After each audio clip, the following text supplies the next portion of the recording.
नमस्कार दोस्तों, pioneer institute of commerce में आप सबका स्वागत है। दोस्तों, आज मैं जो क्वेश्चन लेके आया हूँ, ये सारे के सारे क्वेश्चन जो हैं ये कैलकुलेशन पे बेस्ड है। मतलब इनमें कोई भी हमें स्टेटमेंट प्रिपेयर नहीं करनी है, कोई ट्रेडिंग प्रॉफिट लॉस अकाउंट या बैलेंस शीट हमें प्रिपेयर नहीं करनी है। सिर्फ यहाँ पे जो क्वेश्चन में पूछा गया है उनको हमें कैलकुलेट करना है। तो जो लोग पंचायत अकाउंट असिस्टेंट की प्रिपरेशन कर रहे हैं उनके पॉइंट ऑफ व्यू से ये क्वेश्चंस काफ़ी इंपॉर्टेंट है, क्योंकि ऐसे ही एमसीक्यूज जो है उनको एग्जाम में पूछे जाते हैं। तो चलिए आज का सेशन हम स्टार्ट कर देते हैं। पहले क्वेश्चन पढ़ लेते हैं कि क्वेश्चन में क्या क्या लिखा हुआ है और हमें क्या क्या कैलकुलेट करना है। क्वेश्चन नंबर 1 आ गया, कहता है calculate gross profit and cost of goods sold from the following information. कहता आपने यहाँ पे इसमें दो चीज़ें कैलकुलेट करनी है। एक आपने ग्रॉस प्रॉफिट कैलकुलेट करना है, नंबर सेकंड दूसरा cost of goods sold calculate करनी है। अब हमें देखना है कि इसमें हमें इन्फॉर्मेशन क्या दी है।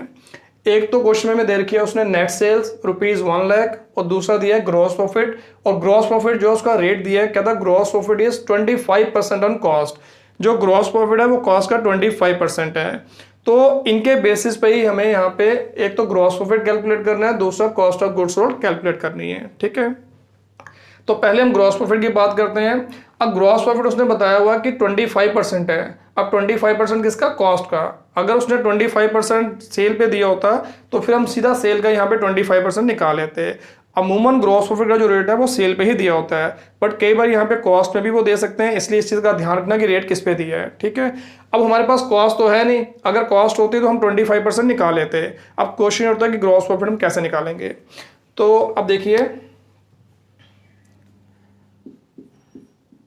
सबसे पहली बात, अगर कोई आपको यहाँ पे रेट दिया हुआ है किसी आइटम के ऊपर, अगर वो आइटम आपके पास नहीं है, ठीक है, एक शॉर्टकट बता रहा हूँ, ज़रा ध्यान से समझिएगा। अगर यहाँ पे आपको कोई भी चीज़ निकालनी है, कोई रेट दिया हुआ है और जिस आइटम पे वो रेट हमें अप्लाई करना है, अगर वो आइटम हमारे पास नहीं है तो क्या करेंगे। जैसे यहाँ पे उसने लिखा हुआ है कि ग्रॉस प्रॉफिट जो है वो आपका 25% है कॉस्ट का। अब कॉस्ट हमारे पास नहीं है तो जो आइटम आपको नहीं दी होगी उसको हमने लेट कर लेना है कि ये हमारा 100 है। तो लेट कर लेते हैं कि कॉस्ट हमारी क्या है, लेट कॉस्ट बी ₹100। ठीक है, मान लेते हैं कि कॉस्ट हमारी 100 है। अगर कॉस्ट 100 है तो ग्रॉस प्रॉफिट उसका कितना परसेंट? 25%। दैट मीन्स उस केस में ग्रॉस प्रॉफिट कितना आ गया? 100 का अगर 25% निकालें कितना आता है? 25। अगर दोनों को ऐड कर देंगे तो ये 125% 125 रुपीज़ क्या बन गया? Selling price. क्योंकि अगर हम कॉस्ट में अपना प्रॉफिट ऐड करते हैं तो ही हमारी यहाँ पे जो है सेलिंग प्राइस निकलती है। ठीक है, जब भी हमें यहाँ पे प्रोडक्ट बेचना है तो किस रेट पे बेचना है, इस चीज़ को कैलकुलेट करने के लिए पहले हमें देखना पड़ता है कि उस प्रोडक्ट की कॉस्ट कितनी है, यानी कि वो प्रोडक्ट हमने भी परचेज करके लाया, हमें वो कितने का पड़ा और उस पर हमारा डिज़ायर प्रॉफिट कितना रहेगा, यानी कि हम कितना प्रॉफिट अर्न करना चाहते हैं वो उसमें ऐड करेंगे तो फिर हमारी यहाँ पे सेलिंग प्राइस निकलती है या सेल प्राइस निकलती है। ठीक है, और जो प्रॉफिट हम उसमें ऐड करते हैं वो ग्रॉस प्रॉफिट होता है। क्लियर है, तो हम ये कह सकते हैं कि कॉस्ट अगर 100 है, ग्रॉस प्रॉफिट उसका 25% यानी कि 25 हो गया, तो सेलिंग प्राइस कितना हो गया? 125। क्लियर है, ये भी कह सकते हैं कि कॉस्ट अगर 100% है, gross profit 25%, that means selling price 125%। अब ये हमारे पास कॉम्बिनेशन बन गया। अब हमें देखना है कि इन तीनों में से हमारे पास किसकी फिगर्स हैं, इन तीनों में से हमारे पास वैल्यू किसकी है। तो देखो क्वेश्चन में यहाँ पे हमें यहाँ पे जो है नेट सेल दे रखी है। ठीक है ना, नेट सेल या सेल प्राइस एक ही बात है। तो नेट सेल उसने टोटल दे रखी है 1 लाख। तो इसका मतलब अब हम यहाँ पे जो है आसानी से ग्रॉस प्रॉफिट निकाल सकते हैं। कैसे? Gross profit. अब ग्रॉस प्रॉफिट निकालने के लिए सबसे पहले हमें देखना कि हमें क्वेश्चन में वैल्यू क्या दी है। इन तीनों में से किसकी वैल्यू दी है? हमें दी है सेलिंग प्राइस की वैल्यू, यानी कि सेल दे रखी है, वो है 1 लाख। 1 लाख इसको डिवाइड करेंगे इसकी परसेंटेज के साथ।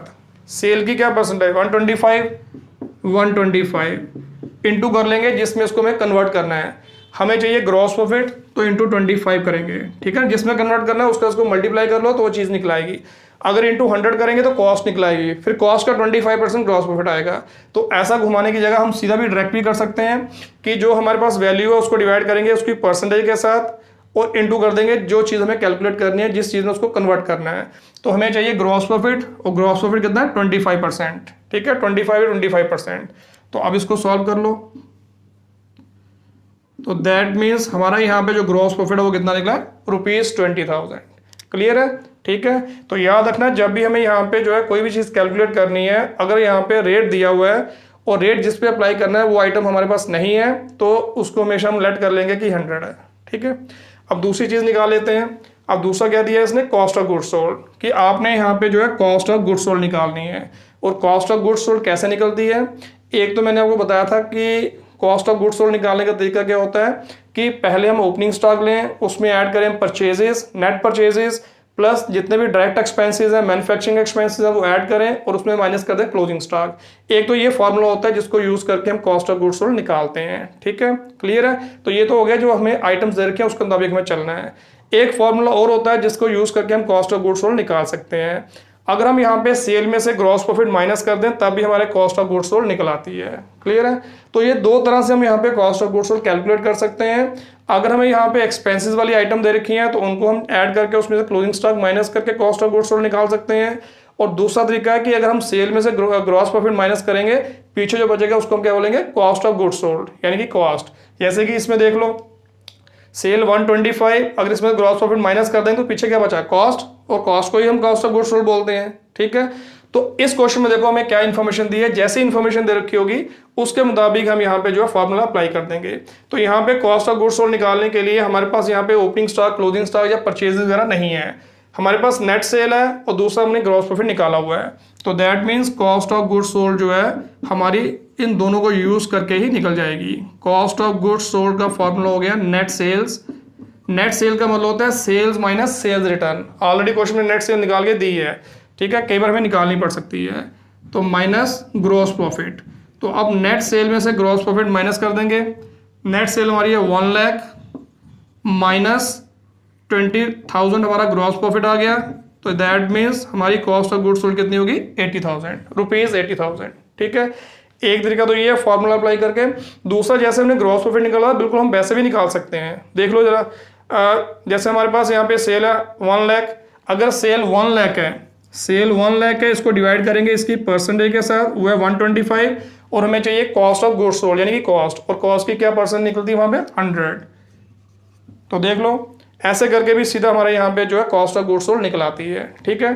तो जैसे मर्जी उसको आप निकाल सकते हो, कोई प्रॉब्लम नहीं है। और एग्जाम में जब हम आपसे कोई MCQs पूछे जाएंगे इनसे रिलेटेड तो आपने शॉर्टकट ही वहाँ पे अप्लाई करना है।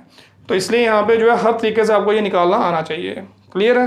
तो इस क्वेश्चन में ग्रॉस प्रॉफिट और कॉस्ट ऑफ गुड्स सोल्ड के बारे में पूछा था, वो हम कैलकुलेट कर चुके हैं, ठीक है। अब देख लीजिए इसको ध्यान से। अगला क्वेश्चन ले लेते हैं। अब नेक्स्ट क्वेश्चन में क्या पूछा है, कहता है following information was taken from an income statement. ये इनकम स्टेटमेंट्स में से कहता कुछ इन्फॉर्मेशन निकाल के आपको दी है, आपने करना क्या है, लास्ट में लिखा कहता कैलकुलेट क्लोजिंग स्टॉक। अब आपने क्लोजिंग स्टॉक कैलकुलेट करना है। तो क्लोजिंग स्टॉक कैलकुलेट करने के लिए अब हमें देखना पड़ेगा कि इसमें हम यहाँ पे जो है कौन सा फॉर्मूला यूज कर सकते हैं या कैसे हम क्लोजिंग स्टॉक जो है वो निकाल सकते हैं। तो पहले इंफॉर्मेशन जो दी है वो पढ़ लेते हैं। पहले हमें दिया है इसने ओपनिंग स्टॉक, फिर दिया है sales, carry inward, sales return, gross profit, purchases and purchases return, ठीक है। अब देखो क्वेश्चन के अंदर जितनी आइटम्स हैं एक एक आइटम को मैं पढ़ के सुना रहा हूँ कि इन केस अगर आपको यहाँ पे इसका व्यू अच्छे तरीके से आपको नहीं नजर आ रहा है क्योंकि थोड़ा छोटा करके लिखा हुआ है, तो आपको यहाँ पे जो है क्लियरली हर चीज़ का पता लगे। तो मैंने जैसे आपको पहले बताया कि अपने साथ आप यहाँ पे जो है कॉपी और पेन जरूर रखिए और जो जो मैं बोलता जाऊँगा उसको नोट डाउन करते जाइए। इससे आपकी प्रैक्टिस हो जाएगी, कल को आपको रिवाइज करने में भी कोई प्रॉब्लम नहीं आएगी। तो अब इस क्वेश्चन में यहाँ पे opening stock, sale, carry inward, sale return, gross profit, purchases और परचेजेस रिटर्न दिया है। हमें यहाँ पे क्लोजिंग स्टॉक कैलकुलेट करना है। अब क्लोजिंग स्टॉक कैलकुलेट करना है, अब सोचो क्लोजिंग स्टॉक हम कैसे कैलकुलेट कर सकते हैं। तो सोचो कि अभी तक हमने यहाँ पे जो भी फॉर्मूला वगैरह इसमें इस्तेमाल किए हैं कहीं पे क्लोजिंग स्टॉक आता है। अभी हमने एक ही कॉस्ट ऑफ गुड्स सोल्ड के बारे में पढ़ा है और कॉस्ट ऑफ गुड्स सोल्ड अगर हम निकालते हैं तो उसमें ओपनिंग स्टॉक आता है। कहाँ आता है, अगर हम यहाँ पे कॉस्ट ऑफ गुड्स सोल्ड निकालते हैं और पहले वाला फार्मूला यूज करते हैं जिसमें ओपनिंग स्टॉक लेते हैं, उसमें नेट परचेजेस ऐड करते हैं, डायरेक्ट एक्सपेंसेस ऐड करते हैं और माइनस करते हैं उसमें closing stock. Cost of goods sold वाले फार्मूले में क्लोजिंग स्टॉक आता है। तो क्या हम यहाँ पे जो है इस फार्मूले को यूज करके क्लोजिंग स्टॉक निकाल सकते हैं? अगर इस फार्मूले की सारी आइटम्स क्लोजिंग स्टॉक को छोड़ के बाकी सब आइटम्स हमें दी हैं क्वेश्चन के अंदर, तो आसानी से यहाँ पे ये फार्मूला यूज करके हम यहाँ पे जो है क्लोजिंग स्टॉक निकाल सकते हैं। तो देखो हमारे पास है ओपनिंग स्टॉक है हमारे पास, यहाँ पे ओपनिंग स्टॉक दिए हैं, परचेजेस दिए हैं और परचेज रिटर्न भी दिए हैं, नेट निकलाएगा। ठीक है, इसके अलावा हमारे पास यहाँ पे कैरी इनवर्ड भी दिया है, तो इसका मतलब ओपनिंग स्टॉक, परचेजेस और डायरेक्ट एक्सपेंसेस हैं, क्लोजिंग स्टॉक नहीं है। तो अब हमें यहाँ पे जो है closing stock cost of goods sold को यूज करके निकाल सकते हैं, बट हमारे पास कॉस्ट ऑफ गुड्स सोल्ड का अमाउंट भी होना चाहिए, तभी हम ये चीज़ कैलकुलेट कर सकते हैं। जैसे देखो कॉस्ट ऑफ गुड्स सोल्ड, अगर हम कॉस्ट ऑफ गुड्स सोल्ड की बात करें तो इसमें क्या आता है, opening stock plus net purchases minus closing stock, sorry direct expense अगर होंगे, जैसे यहाँ पे कैरी इनवर्ड है तो direct expenses minus closing stock. ठीक है, ये फॉर्मूला होता है पूरा कॉस्ट ऑफ गुड्स सोल्ड का। अब अगर यहाँ पे क्लोजिंग स्टॉक हमें निकालना है, बाकी सारी आइटम हमारे पास होंगी, तो इस फॉर्मूले को यूज करके हम यहाँ पे आसानी से क्लोजिंग स्टॉक निकाल सकते हैं। अगर हमारे पास कॉस्ट ऑफ गुड्स सोल्ड हुआ, ओपनिंग स्टॉक है, नेट परचेजेस है, डायरेक्ट एक्सपेंस है, तो इस फॉर्मूले को यूज करके हम क्लोजिंग स्टॉक निकाल सकते हैं। क्वेश्चन में हमारे पास ओपनिंग स्टॉक भी है, नेट परचेजेस भी निकल जाएंगी, डायरेक्ट एक्सपेंस कैरी के रूप में दिया हुआ है। अब हमें चाहिए cost of goods sold. Cost of goods sold हमारे पास नहीं है, तो क्या कॉस्ट ऑफ गुड्स सोल्ड यहाँ पे निकल सकती है? एक तो ये फॉर्मूला होता है कॉस्ट ऑफ गुड्स सोल्ड निकालने का, इसको यूज करके तो हम निकाल नहीं सकते क्योंकि क्लोजिंग स्टॉक हमारे पास है नहीं है। ठीक है, तो दूसरा फॉर्मूला होता है सेल माइनस ग्रॉस प्रॉफिट। तो देखो क्वेश्चन में यहाँ पे जो है सेल भी दिया और ग्रॉस प्रॉफिट दिया है, तो इसका मतलब पहले हम कॉस्ट ऑफ गुड्स सोल्ड निकाल लेते हैं, उसके बाद कॉस्ट ऑफ गुड्स सोल्ड का दूसरा फॉर्मूला यूज करके हम यहाँ पे आसानी से क्लोजिंग स्टॉक कैलकुलेट कर सकते हैं। तो इसलिए यहाँ पे सबसे पहले हम निकाल लेते हैं यहाँ पे cost of goods sold.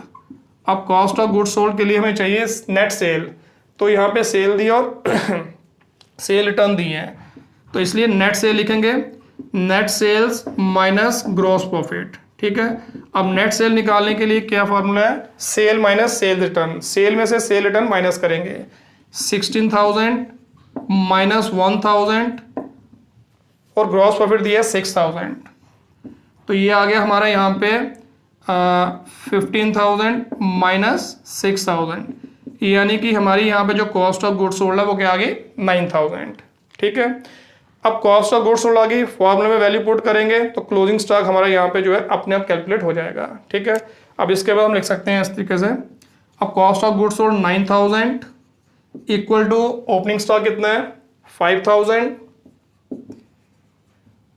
Plus net purchases minus purchases return 10,000 minus 900 plus direct expenses में कैरी इनवर्ड है,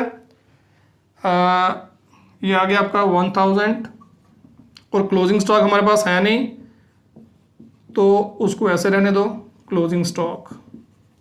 ठीक है, अब साइडें चेंज कर लेते हैं,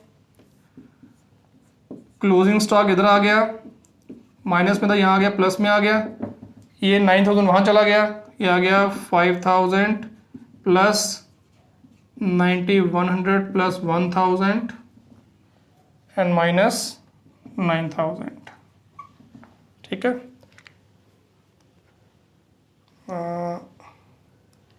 कैरी इनवर्ड 1,000 ही है, परचेजेस 10,900, ये आ गया ओपनिंग स्टॉक 5,000, सेल हमारी थी 15,000 ग्रॉस प्रॉफिट।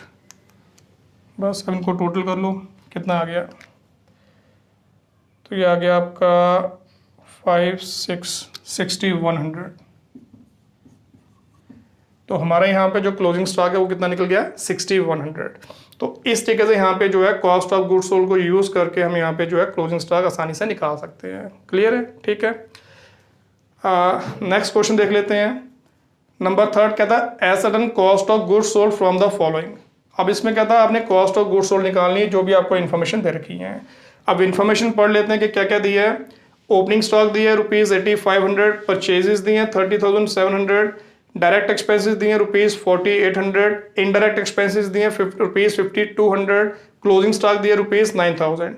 दैट मीन्स जो भी हमें इन्फॉर्मेशन दे रखी है तो इसमें हम यहाँ पे इसका सिंपल फॉर्मूला यूज करके ये चीज़ निकाल सकते हैं। ठीक है ना, क्योंकि कॉस्ट ऑफ गुड्स सोल्ड निकालने के लिए क्या चाहिए, opening stock plus net purchases plus direct expenses minus closing stock.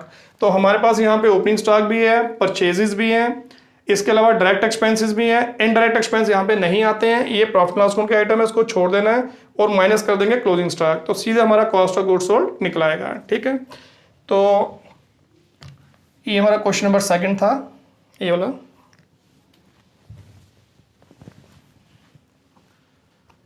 तो अब इसमें आ गया क्वेश्चन नंबर 3, इसको रब कर लेते हैं।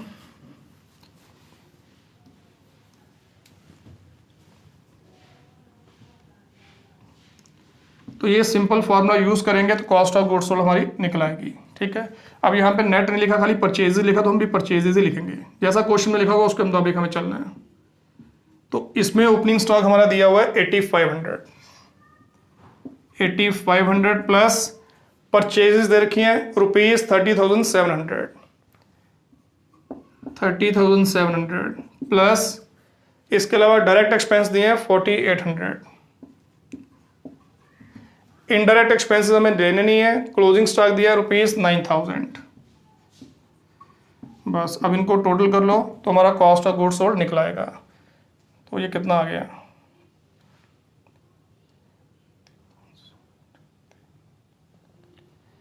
ये आ गया ₹35,000। तो यहाँ पे कॉस्ट ऑफ गुड्स सोल्ड कितना आ गया, ₹35,000। ठीक है, तो simple cost of goods sold निकालने का भी आपको पता लग गया। नेक्स्ट क्वेश्चन देख लेते हैं। कहता cash cell of A business in a year वो ₹29,000 एंड क्रेडिट सेल ₹31,000। कहता किसी बिजनेस की जो कैश सेल है वो 29,000 है और जो क्रेडिट सेल है वो 31,000 है। The cost of goods sold including direct expenses worked out at ₹52,000। कहता जो कॉस्ट ऑफ गुड्स सोल्ड है जिसमें डायरेक्ट एक्सपेंसेस भी इंक्लूड है वो निकली है 52,000। Find out the gross profit. अब आपने ग्रॉस प्रॉफिट निकालना है। ग्रॉस प्रॉफिट निकालने के लिए सिंपल हम क्या करते हैं, सेल में से cost of goods sold minus करते हैं तो ग्रॉस प्रॉफिट निकलाता है। ठीक है ना, जैसे मैंने आपको पहले बताया था कि जब भी हमें यहाँ पे जो है अपनी सेलिंग प्राइस फाइंड आउट करनी है तो कॉस्ट में हम अपना प्रॉफिट ऐड करते हैं। प्रॉफिट मतलब ग्रॉस प्रॉफिट, कि उस एक्टिविटी को करने से हमें कितना प्रॉफिट चाहिए। तो हमारी यहाँ पे सेल प्राइस या सेल निकलाती है। ठीक है, तो इसका मतलब यहाँ पे अगर कॉस्ट में ग्रॉस प्रॉफिट ऐड करेंगे सेल प्राइस निकलेगी, सेल प्राइस में से अगर कॉस्ट माइनस करेंगे तो क्या निकलेगा, ग्रॉस प्रॉफिट। तो सिंपल इसमें फॉर्मूला क्या बन गया, sales net sales minus cost of goods sold. हमारे पास यहाँ पे नेट सेल भी है और कॉस्ट ऑफ गुड्स सोल्ड भी है, तो सीधा हम यहाँ पे जो है ये चीज कैलकुलेट कर सकते हैं। क्वेश्चन नंबर 4,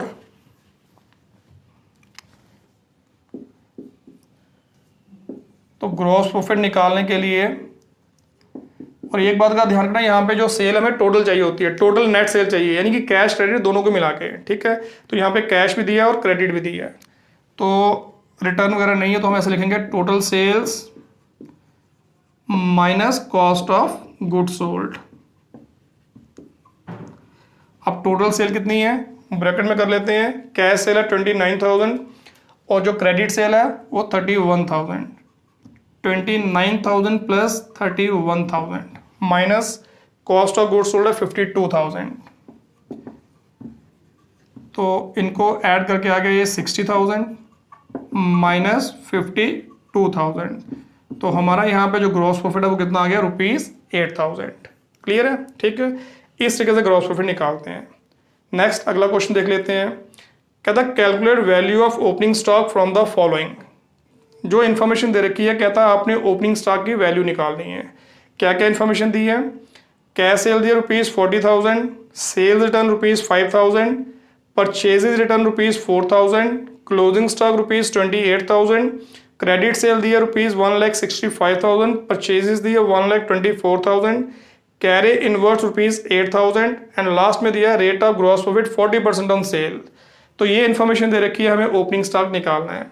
तो अब हमें देखना है कि ओपनिंग स्टॉक जो है ये हम किस फॉर्मूले में इस्तेमाल करते हैं। ठीक है ना, फॉर्मूले अगर हम यूज़ कर रहे हैं तो देखेंगे कि किसी फॉर्मूले में हमारा ओपनिंग स्टॉक आया है, तो अगर आया होगा तो क्या उस फॉर्मूले को यूज़ करके ये चीज़ हम कैलकुलेट कर सकते हैं।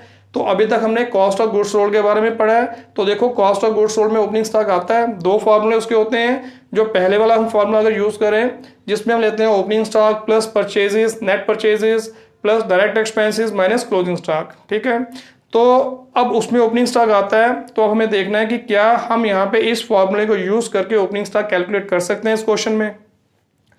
तो देखिए हमारे पास यहाँ पे परचेजेस रिटर्न दी है, परचेजेस भी हैं, यानी कि नेट परचेजेस भी हैं, डायरेक्ट एक्सपेंस भी है और क्लोजिंग स्टॉक भी है। ठीक है, अब हमें सिर्फ चाहिए कॉस्ट ऑफ गुड्स सोल्ड की value. Cost of goods sold question में नहीं दी है, अगर वो हमारे पास होती तो फिर हम कॉस्ट ऑफ गुड्स सोल्ड का पहले वाला फॉर्मूला यूज करके आसानी से ओपनिंग स्टॉक निकाल सकते हैं। तो क्या हम यहाँ पे कॉस्ट ऑफ गुड्स सोल्ड निकाल सकते हैं किसी और तरीके से? तो ये क्वेश्चन में हमें यहाँ पे सेल भी दी है और रेट ऑफ ग्रॉस प्रॉफिट भी दी है। तो यानी कि सेल में से ग्रॉस प्रॉफिट माइनस करके पहले एक फॉर्मूले से हम कॉस्ट ऑफ गुड्स सोल्ड निकालेंगे, फिर जो कॉस्ट ऑफ गुड्स सोल्ड का दूसरा फॉर्मूला उसको यूज करके हम ओपनिंग स्टॉक आसानी से कैलकुलेट कर सकते हैं। तो क्वेश्चन नंबर 5 है,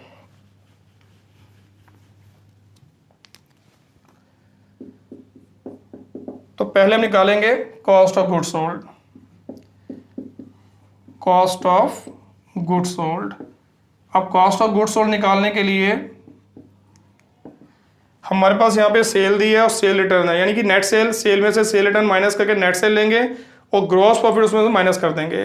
ग्रॉस प्रॉफिट का रेट दिया है 40%, तो यहाँ लिख देंगे net sales minus gross profit. ठीक है, जब भी कॉस्ट ऑफ गुड्स सोल्ड निकालनी है तो सेल में से, नेट सेल में से ग्रॉस प्रॉफिट ही माइनस करते हैं, इस चीज़ का ध्यान रखना। तो नेट सेल हमारी आ गई 40,000 आ गई सेल, माइनस सेल रिटर्न है 5,000। ठीक है, 40,000 में से 5,000 माइनस किया तो नेट सेल। अच्छा, ग्रॉस प्रॉफिट का हमें रेट दिया है, वो सेल पे दिया, सेल पे ही अप्लाई करना है। तो हमारी यहाँ पे जो नेट सेल होगी उस पे ही अप्लाई करेंगे, यानी कि 35,000 हमारी यहाँ पे नेट सेल आ गई। अब ग्रॉस प्रॉफिट का रेट, ये बड़ी इंपॉर्टेंट चीज़ है। फर्स्ट क्वेश्चन में ग्रॉस प्रॉफिट का रेट उसने कॉस्ट पे दिया था, यहाँ पे उसने दिया सेल पे कि वो 40% है सेल का, तो सीधा हम सेल का 40% निकाल लेंगे। ठीक है, तो माइनस कर देंगे 35,000 का 40%, ये हो गया 35,000 माइनस 14,000, तो ये आ गया 21,000। ठीक है, एक तरीका ये है, दूसरा शॉर्टकट भी है कि भाई अगर यहाँ पे जो सेल है उसका 40% ग्रॉस प्रॉफिट है, दैट मीन्स पीछे 60% जो बचा वो क्या बचा, कॉस्ट ऑफ गुड्स सोल्ड। तो आप सीधा यहाँ पे सेल का 60% भी निकाल सकते हो। ठीक है, तो जैसे मैंने पहले क्वेश्चन में बताया था वैसे भी आप कर सकते हो। तो फिलहाल हमें कॉस्ट ऑफ गुड्स सोल्ड चाहिए, वो हमने निकाल ली। अब कॉस्ट ऑफ गुड्स सोल्ड का दूसरा फॉर्मूला यूज करके हम यहाँ पे ये चीज़ कैलकुलेट कर सकते हैं। तो कॉस्ट ऑफ गुड्स सोल्ड, उसमें आ गया हमारा opening stock plus net purchases plus direct expenses जो भी होंगे। यहाँ पे डायरेक्ट एक्सपेंस दिया carry inward plus carriage inwards, इसमें माइनस कर देंगे क्लोजिंग स्टॉक। ठीक है, आप देख लो एक आइटम को छोड़ के बाकी सब कुछ हमारे पास है, तो वो जो मिसिंग फिगर है वो इस फॉर्मूले को यूज़ करके हम आसानी से निकाल सकते हैं। वैल्यू पुट कर लेते हैं पहले। ये आ गया आपका 21,000, जो ओपनिंग स्टॉक है उसको ओपनिंग स्टॉक ही रखेंगे, ओपनिंग स्टॉक को opening stock plus net purchases, जो हमें परचेजेस दिए उसमें से परचेज रिटर्न माइनस कर लेंगे, यानी कि 1,24,000 माइनस 4,000। ठीक है, उसके बाद कैरी इनवर्ड प्लस 8,000। एग्जाम में अगर आपको एमसीक्यू आते हैं ऐसे, तो ये पूरा ऐसे फार्मूला पूरा लिखने की वहाँ पे ज़रूरत नहीं है रफ पर, क्योंकि रफ में ही कैलकुलेट करना है, तो शॉर्टकट में हम कर सकते हैं, सिर्फ फिगर्स लिख के ही उनको प्लस माइनस कर सकते हैं। सिर्फ आपको पता होना चाहिए कि कौन कौन सी आइटम ऐड करते हैं, कौन सी लेस करते हैं। माइनस क्लोजिंग स्टॉक, तो ये दिया क्लोजिंग स्टॉक माइनस 28,000। ठीक है, बस अब इनकी साइडें चेंज करेंगे तो हमारी यहाँ पे जो मिसिंग फिगर है वो निकल आएगी। इसको रब कर लेते हैं ऊपर वाले को। तो ऊपर आते हैं, यहाँ पे ओपनिंग स्टॉक को यही रहने दो, ओपनिंग स्टॉक। ठीक है, ओपनिंग स्टॉक यहीं रह गया, बाकी वहाँ आ गया।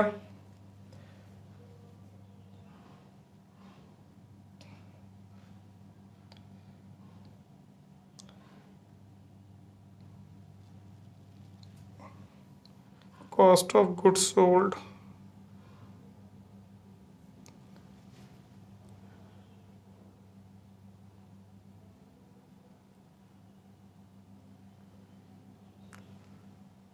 थिंक यहाँ पे फिगर्स में कहीं गलत हो गया है।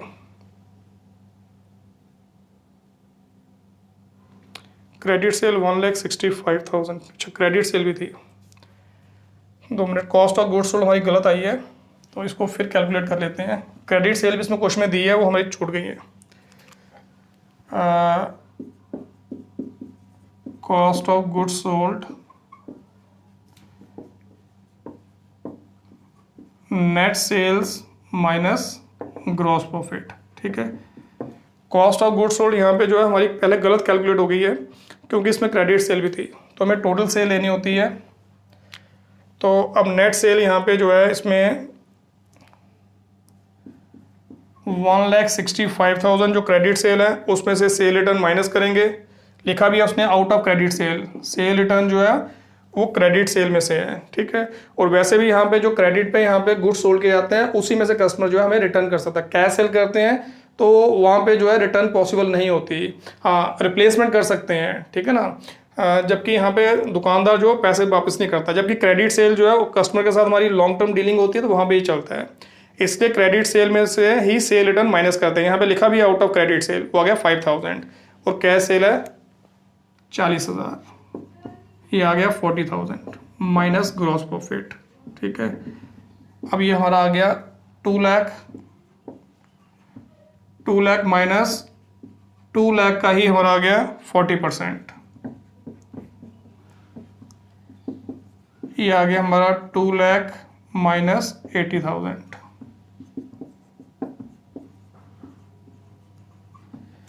यानी कि हमारी यहाँ पे जो कॉस्ट ऑफ गुड्स सोल्ड है वो 1,20,000 है, 1,20,000 है, ठीक है। अब यही हम इसमें फॉर्मूले पुट करेंगे, ये 1,20,000 है, ठीक है। क्लियर है ये? चलो अब आगे इसको सॉल्व कर लेते हैं। चलो एक स्टेप मैं यहाँ लिख देता हूँ, ओपनिंग स्टॉक को यही रहने दो, ओपनिंग स्टॉक तो बाकी फिगर वहाँ चले गई, ये आ गया 1,20,000। ये जो प्लस में अगर साइड चेंज करेंगे जो प्लस वाली वो माइनस में हो जाएंगी, माइनस वाली प्लस में हो जाएंगी, तो ये आ गया माइनस 1,20,000 माइनस 8,000 प्लस 28,000, ठीक है। तो कर लो कैलकुलेट, यहीं पे इसका आंसर निकल जाता है। ये आ गया आपका ₹20,000, तो दैट मीन्स यहाँ पे हमारा जो ओपनिंग स्टॉक है वो कितना आ गया ₹20,000। तो इस तरीके से कॉस्ट ऑफ गुड्स सोल्ड को यूज़ करके हमने ओपनिंग स्टॉक भी निकाल लिया, ठीक है। चलिए अगला क्वेश्चन पढ़ लेते हैं। कहता है calculate closing stock from the following. अब इसमें आपने क्लोजिंग स्टॉक निकालना है, ठीक है। अगर देखें सभी क्वेश्चन में आपने क्लोजिंग स्टॉक, ओपनिंग स्टॉक या ग्रॉस प्रॉफिट या कॉस्ट ऑफ गुड्स सोल्ड यही चीज़ें निकाली हैं, तो इन्फॉर्मेशन के मुताबिक हमें यहाँ पे ये चीज़ें कैलकुलेट करनी पड़ती हैं। एक पहले क्वेश्चन किया उसमें भी क्लोजिंग स्टॉक निकाला है, एक ये क्वेश्चन है इसमें भी क्लोजिंग स्टॉक निकालना है। अब इसमें देखते हैं कि क्या इन्फॉर्मेशन है। Opening stock net purchases, salaries and wages दी हैं, सेल दिया है, ग्रॉस लॉस दिया है, इसमें लॉस दिया है, पहले वाले क्वेश्चन में प्रॉफिट था, यहाँ पे लॉस है, और फ्रेट इनवर्स दिए हैं। कहता है आपने क्लोजिंग स्टॉक निकालना है। अब क्लोजिंग स्टॉक निकालने के लिए फिर वही कॉस्ट ऑफ गुड्स सोल्ड का ही फार्मूला यूज़ करेंगे, but cost of goods sold हमारे पास होगी तो हम फार्मूला यूज़ कर सकते हैं। तो मतलब पहले में कॉस्ट ऑफ गुड्स सोल्ड निकालनी पड़ेगी अगर क्वेश्चन में नहीं है। क्वेश्चन में कॉस्ट ऑफ गुड्स सोल्ड नहीं है बट जो इन्फॉर्मेशन दे रखी है उसको यूज़ करके हम उसको निकाल सकते हैं। तो इसको रब कर लेते हैं। क्वेश्चन नंबर ये आ गया हमारा 6। अब कॉस्ट ऑफ गुड्स सोल्ड का फार्मूला क्या होता है? Net cell minus gross profit, ठीक है। बट अगर हमारे पास लॉस होगा तो लॉस को हम क्या करेंगे यहाँ पे प्लस, क्योंकि ग्रॉस प्रॉफिट अगर माइनस करते हैं लॉस होगा तो बिल्कुल उल्टा हो जाएगा, अपोजिट हो जाएगा। तो यहाँ पे हमारे पास लॉस है, इसलिए यहाँ पे जो फॉर्मूला बन गया वो क्या बन गया, सेल, नेट नहीं लिखा है तो खाली सेल लिखा तो सेल ही लिखेंगे, प्लस ग्रॉस लॉस, ठीक है। सेल हमारी आ गई 60,000 और ग्रॉस लॉस आ गया 4,000, तो दोनों को ऐड करके हमारा आ गया 64,000। कॉस्ट ऑफ गुड्स सोल्ड 64,000 आ गई। अब दूसरा फार्मूला यूज़ करेंगे कॉस्ट ऑफ गुड्स सोल्ड वाला, क्योंकि बाकी आइटम्स हमारे पास हैं। Opening stock plus purchases, purchases अगर नेट होंगी तो नेट लेनी है, तो खाली परचेजेस लिखा तो परचेजेस ले सकते हैं, यहाँ पे लिखा हुआ नेट परचेजेस। तो opening stock plus purchases plus direct expenses है। यहाँ पे देखो दो एक्सपेंस दे रखे हैं, सैलरीज एंड वेजेस और दूसरा फ्रेट इनवर्ड। जो सैलरीज एंड वेजेस है ये इनडायरेक्ट है, ठीक है। इसके बारे में अभी बताता हूँ। फिलहाल जो फ्रेट इनवर्ट्स हैं वो हम यहाँ पे लेंगे। अब देखो कैरी इनवर्ट दिया है, फ्रेट इनवर्ट दिया है, ये डायरेक्ट एक्सपेंस होते हैं। और अगर फ्रेट आउटवर्ड है, कैरी आउटवर्ड है, तो ये इनडायरेक्ट एक्सपेंस होते हैं। ठीक है, अब डायरेक्ट और इनडायरेक्ट कैसे? फ्रेट इनवर्ट का मतलब हो गया कि जो भी हमने गुड्स मार्केट से परचेज किए उसको अपने यहाँ पे गोडाउन तक पहुँचाने के लिए जो हम ट्रांसपोर्टेशन चार्जेस पे कर रहे हैं, अगर हमारे यहाँ पे गुड्स बाय रोड ना आके किसी और मोड में आते हैं, जैसे बाय एयर आए, बाय ट्रेन आए, बाय शिप आए, उसके लिए जो ट्रांसपोर्टेशन चार्जेस हम पे करेंगे उसको हम बोलते हैं फ्रेट। और अगर हमने परचेजेस में फ्रेट पे किए हैं तो वो फ्रेट इनवर्ट्स। और अगर हमने अपने कस्टमर को यहाँ पे उसके घर पे डिलीवरी दी है उसके लिए फ्रेट पे किए हैं, उसको बोलते हैं फ्रेट आउटवर्ड्स। ठीक है, यानी कि परचेज पे किए हैं तो फ्रेट इनवर्ड, अगर सेल पे किए हैं, सेल के टाइम किए तो फ्रेट आउटवर्ड्स। और सेल के टाइम जो खर्चा होता है वो सारा का सारा इनडायरेक्ट होता है। सेम केस कैरेज का भी होता है। कैरी इनवर्ड का मतलब हो गया कि गुड्स परचेज करते हुए जो ट्रांसपोर्टेशन चार्जेस हमने पे किए हैं तो वो हमारा डायरेक्ट हो गया। और कैरी आउटवर्ड का मतलब हो गया कि कस्टमर को गुड्स सोल्ड किए और उसको होम डिलीवरी देने के लिए जो हमने कैरेज पे की वो कैरेज आउटवर्ड, वो इनडायरेक्ट होता है। इस चीज़ का याद रखना। तो यहाँ पे ये फ्रेट इनवर्ड है तो यानी कि हमारा ये डायरेक्ट एक्सपेंस है, तो यहाँ पे ले लेंगे। सैलरी एंड वेजेस जो है ये इनडायरेक्ट है, यहाँ नहीं लेंगे, माइनस क्लोजिंग स्टॉक। ठीक है, अब इसमें वैल्यू पुट करेंगे। कॉस्ट ऑफ गुड्स हमारा आ गया 64,000, opening stock 36,000, net purchases 44,000, freight आ गया 6,000 और क्लोजिंग स्टॉक हमें निकालना है। क्लोजिंग स्टॉक को वैसे रहने देंगे।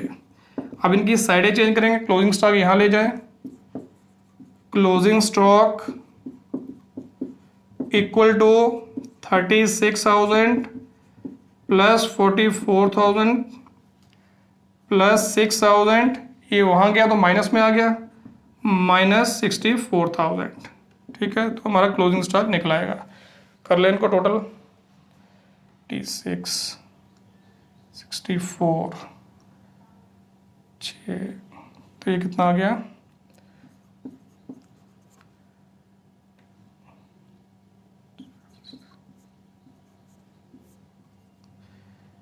तो हमारा जो क्लोजिंग स्टॉक है वो कितना आ गया? ₹22,000। ठीक है, इस तरीके से क्लोजिंग स्टॉक जो हमने कैलकुलेट किया है। अच्छा जी, अब आपको बता दूं सैलरीज और वेजेस के बारे में। अब देखो सैलरीज जो है ये हमारा इनडायरेक्ट एक्सपेंस होता है, ये प्रॉफिट लॉस अकाउंट में आता है। और जो वेजेस जो है ये हमारा डायरेक्ट एक्सपेंस होता है, ये ट्रेडिंग अकाउंट में आता है जहाँ पे हम ग्रॉस प्रॉफिट निकालते हैं। ठीक है, अब क्वेश्चन ये होता है कि अगर ये दोनों चीज़ें इकट्ठी दी हैं तो कहाँ लिखना है?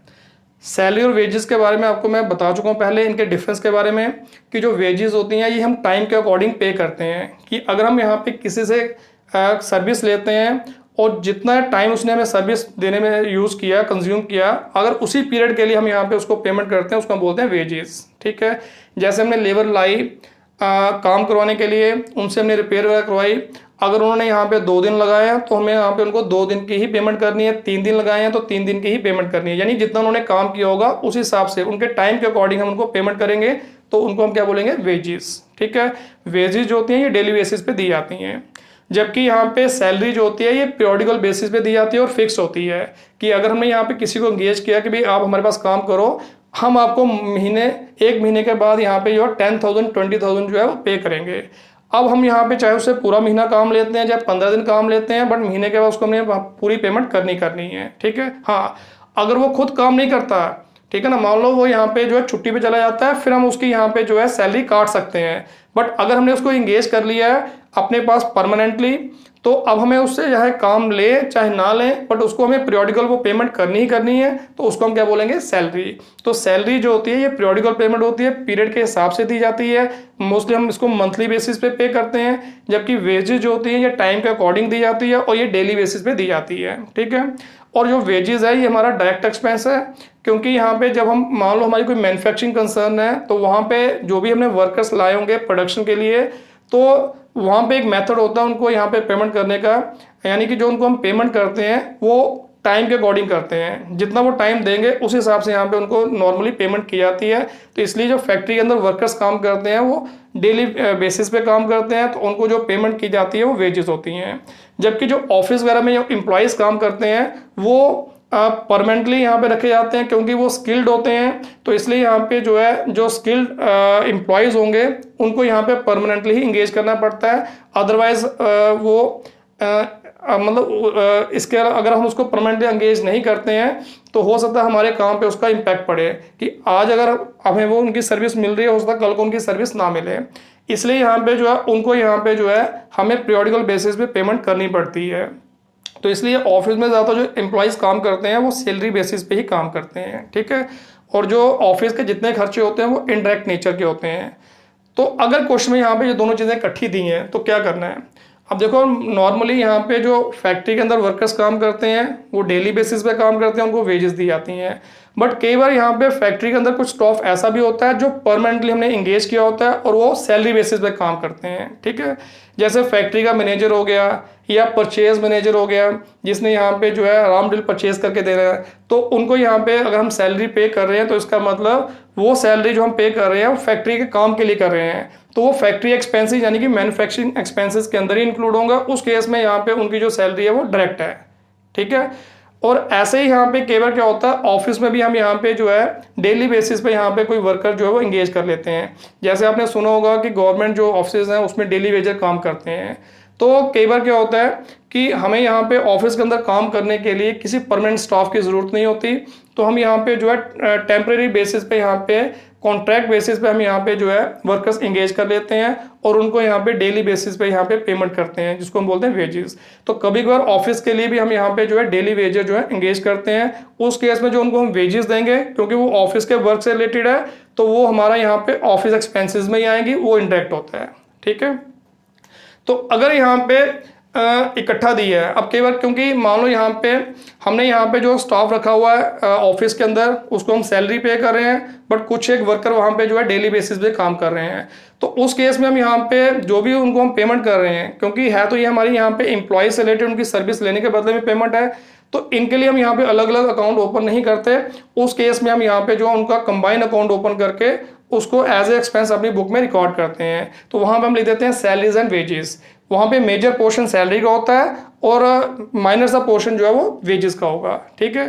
तो इसलिए यहाँ पे, और अगर यहाँ पे ऐसा सेम केस अगर फैक्ट्री के अंदर होता है कि फैक्ट्री के अंदर वर्कर जो है वो डेली बेसिस पे काम करते हैं बट कुछ एक स्टाफ जो है वो परमानेंट रखा हुआ है उनको सैलरी पे कर रहे हैं, बट वहाँ पे जो मेजर पोर्शन है यहाँ पे एम्प्लॉय की रेमुनेशन का वो है वेजेस, तो वहाँ पे भी हम यहाँ पे जो है कंबाइन उनका हेड रखते हैं, उनके लिए अलग अलग वहाँ पे अकाउंट ओपन नहीं करते, तो वहाँ हम लिख देते हैं वेजेस एंड सैलरीज। तो इसका मतलब जो चीज़ पहले आई है, ठीक है, जो चीज़ पहले आई है हमें यहाँ पे उसको उसके अकॉर्डिंग ही ट्रीट करना है। हम ये मान के चलते हैं कि जो चीज़ पहले आई है उसी का मेजर पोर्शन इसमें इन्वॉल्व है। तो इसलिए अगर सैलरीज एंड वेजेस लिखा है, सैलरी पहले आई है, सैलरी इनडायरेक्ट एक्सपेंस है, तो इसको हम इनडायरेक्ट एक्सपेंस की जगह डालेंगे।